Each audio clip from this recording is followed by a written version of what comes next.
Connaissez-vous des artistes ou des rappeurs méchants? Pas dans le sens connard, dans le sens machiavélique, antagoniste. Pas moi, dans cette vidéo, je vais vous raconter l'histoire du plus grand antagoniste du rap, MF Doom. Abonnez-vous, likez et let's go. MF Doom, de son vrai nom Daniel Dumile, est né le 13 juillet 1971 au Royaume-Uni. D'ailleurs, il est né le même jour que moi. Putain, le flex nu. Très jeune, il va partir habiter aux États-Unis, près de New York, à Long Island. Comme à peu près tous les grands artistes de l'histoire, très jeune, il se passionne pour la musique et devient un petit génie. En effet, apparemment, il aurait appris à mixer vers ses 8 ans. C'est très jeune. Et a commencé à rapper à 14 ans. C'est très jeune. Vu que c'est un mec hyper passionné de musique dans les années 90 qui habite à New York, enfin à côté, mais vous voyez ce que je veux dire, il va s'intéresser à un style de musique qui est né là-bas et qui commence à émerger, le rap. Il va donc fonder un trio avec son demi-frère et un autre gars, KMD ou KMD pour ceux qui auraient pas fait anglais LV2. Et Doom va rapper sous le nom Zev Love X. Et les trois oiseaux, ils vont sortir leur premier son en 1991 et ils vont commencer à percer. Une grosse maison de disques va flairer leur bon potentiel et signer le groupe qui va sortir son premier album, Mr. Wood. Bon, je vais pas vraiment mettre d'extrait de l'album de KMD parce que ça s'éloigne quand même pas mal de ce que fait MF Doom en général. Donc l'album va plutôt bien marcher et le groupe va continuer à se faire connaître jusqu'à ce que en 1993 un terrible accident survienne. Le demi-frère de Daniel, en voulant traverser la route, va se faire percuter par une voiture et va mourir sur le coup à cause du choc. Cet accident va marquer Daniel pour le reste de sa vie et c'est sûrement là que son antagonisme, son côté sombre est né. Malgré l'incident, Daniel il va essayer d'aller de l'avant et il va préparer avec l'autre membre du groupe le deuxième album qui sortira en 1993, Black Bastard. Cet album sera beaucoup plus politique que le premier, en dénonçant la colonisation, le racisme et tous ces thèmes. Sauf qu'on est dans les années 90, donc ce label de grosse merde va décider de ne pas sortir l'album. Car pour le label, KMD, ça doit être un groupe chill qui parle de trucs qui ne cassent pas trois pattes à un canard. Son label qui va justement lâcher son groupe quelques temps plus tard, qui va faire totalement vriller Doom. La musique était la seule chose qui ne le faisait pas craquer. C'était ça, c'était la musique, sauf que ça n'existe plus. Quand son demi-frère est mort, Daniel a commencé à sombrer. Et quand son label l'a abandonné, il est mort. À partir de ce moment-là, Daniel, Zev Love X est mort. Et MF Doom est né. Suite à ces événements, il va errer pendant quelques années dans les rues de New York, en dormant dans la rue, en se bourrant la gueule toute la journée, puis MF Doom va enfin commencer à agir. Il va commencer à rapper dans les open mic avec un masque de métal iconique. D'où son nom, MF Doom pour Metal Face Doom, Doom au visage de métal. Ce nom, il va le prendre d'un méchant de comics, Dr. Doom, qui est un scientifique mégalomane et ennemi des 4 fantastiques. Daniel, il a choisi un personnage de comics pour son nom car il est très fan de tout ce qui est comics, de la pop culture et des références bien niches en général. Vu qu'il rappe incroyablement bien dans les open mic new-yorkais, il va se créer une petite réputation. Puis il va sortir son premier album, Operation Doomsday.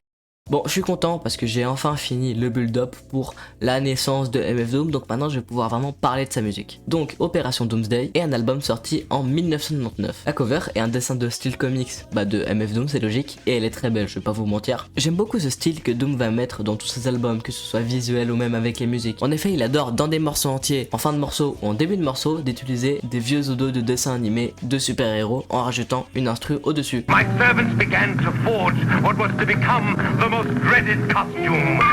Donc les morceaux de l'album. Déjà les 3 premiers vrais sons et pas l'intro car c'est un skit. En gros c'est un truc qui est là pour introduire l'album où il n'y a pas vraiment de musique. Donc il y a pas mal de skits dans ces albums et malheureusement je les évoquerai pas vraiment parce que c'est pas trop mon truc. Mais je comprends si ça vous énerve que je n'en parle pas, donc sorry. Donc je disais que les 3 premiers sons étaient incroyables. L'album attaque vraiment en force dès le début et c'est super. Dans ces 3 sons il y a le classique Doomsday qui sample un morceau de Sadé hyper connu. Et c'est simple, c'est peut-être déjà le meilleur son du projet dès la deuxième track. Le sample est hyper doux et c'est bien normal car c'est un sample de R&B. Doom a un flow hyper avant-gardiste, surtout pour l'époque, on est en 1999 quand ça sort. Il avait peut-être un des meilleurs flows de son époque et c'est comme ça sur le reste de l'album. Le deuxième est aussi hyper cool et a cette vibe R&B, funky. Et le troisième est en feat avec Tommy Gunn et a une vibe bien plus crade, vraiment son d'antagoniste quoi. Comme autre bon son, il y a aussi Go With The Flow, la 6ème track. Le son a vraiment des vibes vintage avec les touches de clavier. Vraiment, quand j'écoute ça, j'ai vraiment l'impression d'être à Los Angeles un jour d'été sous le soleil. C'est un putain de son, vraiment. Il y a une autre track qui a cette atmosphère, c'est celle pas longtemps après, Red and Gold, avec une production qui est limite mieux que celle d'avant, Masterclass. Sur ce son, Doom collabore avec un certain King Ghidorah, qui est en fait lui-même. En effet, Doom peut très bien rapper sous le nom King Ghidorah, MF Doom ou Victor Vogue. Il rappe avec plusieurs alter ego sous différents noms qui ont des histoires et des univers totalement différents. Par exemple, King Ghidorah, présent sur l'album, bah c'est un dragon de 30 mètres, dans notre imagination hein. Il n'existe pas vraiment. Tous ces rappeurs qui viennent d'une seule tête, celle de Daniel. Bon, pour les sons d'après, c'est souvent la même recette magique que Doom arrive à réutiliser sans que ça paraisse répétitif. Donc je vais pas vraiment tous les citer car c'est souvent les mêmes qualités et défauts. Je vais donc mettre quelques extraits des meilleurs sons de la deuxième partie du projet. The Mic, gros banger qui ressemble pas mal à Doomsday, le deuxième son. Dead Bent, un sample qui me fait monter les larmes tellement il est bien fait. Gas Dolls, un son encore une fois bien hip hop, bien vite ton portefeuille là. Et puis le dernier son bah qui n'est pas un skit cette fois-ci, point d'interrogation. Ouais, ce son n'a pas de nom, son nom c'est juste point d'interrogation. Une prod au piano bien funky qui te donne une seule envie, te lever de ta chaise et danser. À la sortie de cet album, Doom va avoir un assez gros succès d'estime, mais le succès commercial ne va pas suivre. En effet, malheureusement, le label qui distribuait ces CD va faire faillite et va arrêter de les distribuer. Et ils vont limite devenir une légende parce que les gens voulaient absolument entendre ce rappeur hyper novateur et masqué. Ce qui était quasiment inexistant à l'époque. Hein. Je rappelle qu'on est en 1999 et les gens ils écoutent du gangsta rap. Hein. Puis après quelques temps, ces CD vont finir par être redistribués, heureusement j'ai envie de dire. Pour conclure, je dirais que cet album, et en général les albums de Doom, sont un mélange assez intéressant entre son bien funky et vraiment son d'antagoniste. C'est vraiment hyper bien fait. T'as jamais l'impression d'avoir une overdose d'un type de morceau ou de l'autre type. C'est vraiment très bien balancé. Il va continuer sa carrière et sortir en 2004 son deuxième album, Mad Villainy. Et là, on touche au légendaire basiquement. La musique que faisait Doom avant pouvait être entre très bien et incroyable. Mais là, on rentre dans une autre catégorie. Déjà, la cover est culte. D'ailleurs, j'ai le vinyle. Un portrait de Doom en noir et blanc simple, basique, mais tellement beau. Cet album est le plus gros succès de Doom. Il a été dans le top 200 des billboards américains à la 179e place. Ouais, malheureusement ce mec deviendra jamais millionnaire. Le projet est un album commun où Doom, un rappeur de génie, s'est associé à Madlib, un producteur de génie, qui lui a déjà eu des succès pour essayer de briser la malédiction, ce qui, on a vu, n'a pas super bien marché. À deux, ils vont former le groupe Mad Villainy. Bon, juste si vous écoutez cet album de votre côté, il y a un truc à préciser, c'est souvent assez chez-père. Et c'est parce que cet album, ils l'ont fait souvent défoncer sous marijuana et d'autres drogues. Je vais donc parler des meilleurs sons, et là, c'est du sérieux. Déjà, la troisième track, il y a sûrement un des meilleurs sons de l'album, Meat Grinder. Oui, il adore attaquer fort. Au début, genre pendant les 30 premières secondes, il y a un sample de je sais pas où. Il pourrait venir d'un film et je pèse le mot. Il y a personne qui rappe au-dessus, mais ça me fait sentir tellement d'émotions que j'avais jamais senti avant.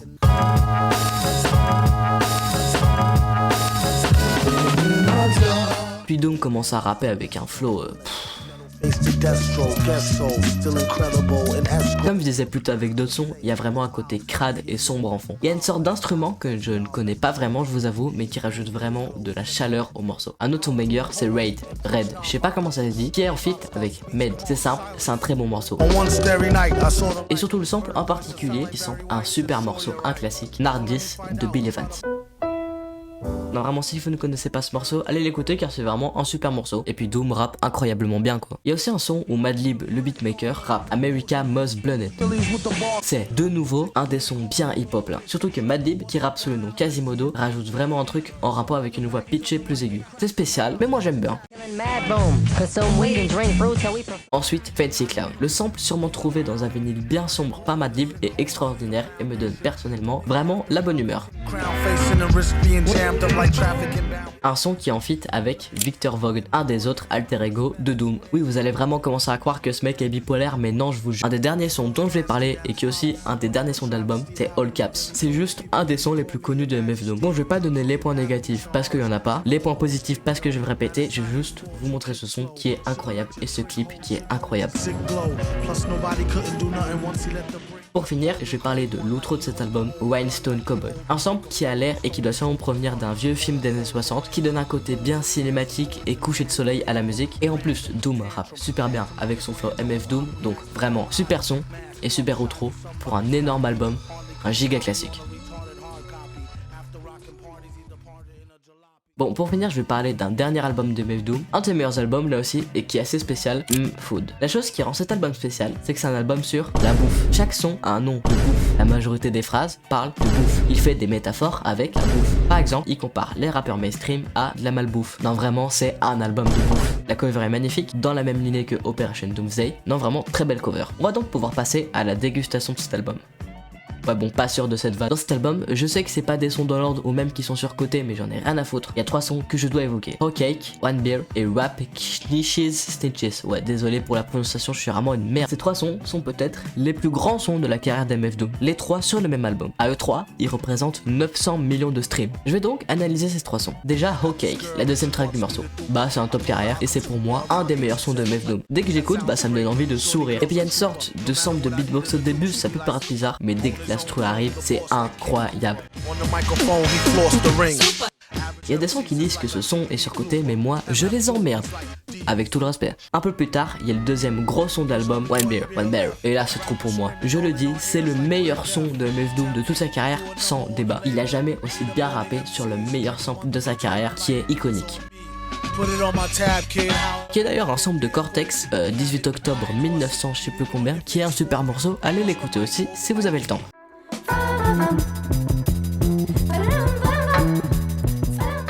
Et puis le dernier et malheureusement le moins bien, Rap Knishes. Attention, quand je dis qu'il est moins bien, je dis pas que c'est nul, loin de là. Je dis juste que c'est le moins bon.